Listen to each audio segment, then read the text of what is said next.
At one point, Nokia was the undisputed king of mobile phones. Their devices were everywhere, from classrooms to boardrooms. They dominated the market with an iron grip. But today, they're just a shadow of their former self. What went wrong? How did the biggest mobile company in the world collapse almost overnight? Let's dive into the fascinating rise and fall of Nokia. Believe it or not, Nokia didn't start as a mobile phone company. In 1865, over 150 years ago, a man named Frederick Idestam founded a small paper mill in Finland. Yes, paper, not phones. Over time, Nokia expanded into multiple industries, including rubber, electronics, and telecommunications. By the 1960s, Nokia had already begun experimenting with telecommunications. But it wasn't until the 1980s and 90s that they would truly revolutionize the world. In the late 1980s, Nokia made a bold move. It focused entirely on mobile phones. This decision turned out to be legendary. By the 1990s, Nokia was producing some of the world's first mass-market mobile phones.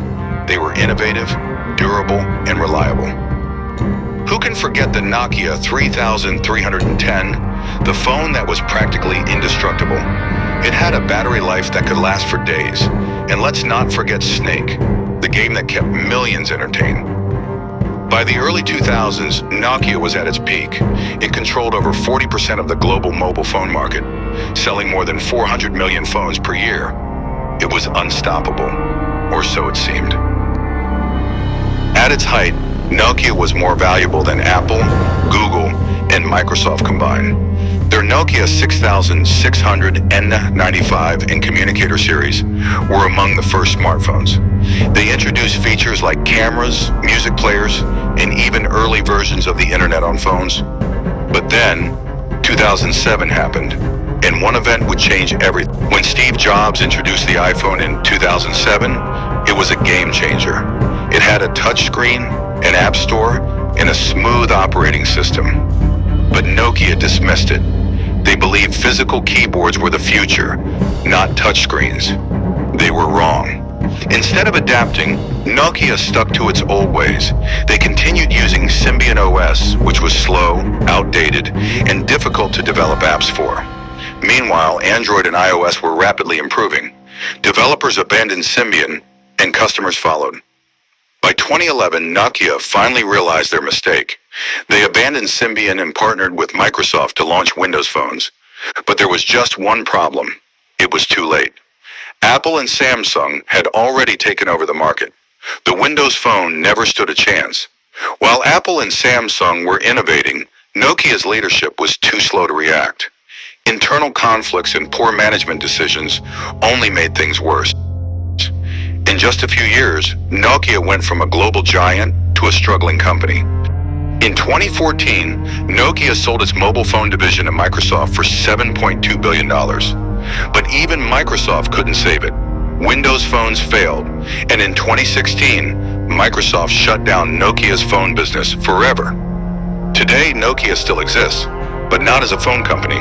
It now focuses on 5G, networking, and telecommunications technology.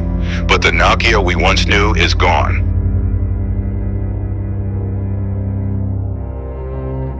For Nokia had dominated the market. It had built phones that were strong, long-lasting, and affordable.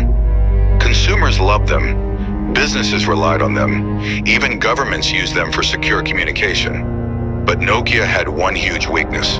It refused to change. They ignored the rise of smartphones. While Apple and Google were working on smarter touchscreen devices, Nokia continued to produce keypad phones. They underestimated the power of software. Nokia focused on hardware, but Apple and Google focused on software, creating iOS and Android, which made phones smarter. They were overconfident. Nokia believed that because they were the market leader, people would continue buying their phones, even if they didn't innovate. The world was changing, but Nokia refused to see it. The world is constantly changing. Technology evolves. Consumer preferences shift. New competitors emerge. And if a company, or even a person, fails to adapt, they will be left behind. Nokia failed because it refused to adapt. Apple and Google succeeded because they embraced change. Think about it. Blockbuster refused to adapt, and Netflix took over. Kodak ignored digital cameras, and it disappeared. BlackBerry believed in keypads, and it became irrelevant. No company, no matter how big, is immune to failure. The lesson from Nokia's fall isn't just for big companies, it's for everyone. Whether you're an entrepreneur, a student, or a working professional, the world is changing faster than ever.